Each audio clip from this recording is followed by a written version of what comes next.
Hi, I'm Dr. Caroline Flurey. I'm the current BHPR president, and I'm from the University of the West of England in Bristol.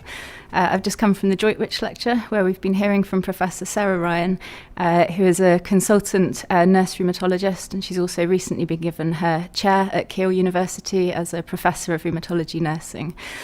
She leads the only specialist nursing MSc programme in the country, and she's been talking about how she's developed that by listening to what nurses want, their concerns, their expectations of the course, and has been developing that over the past 20 years. So it's in a fantastic position now. She's now at the stage where her nurses have gone on to become professors and consultant nurses in their own right.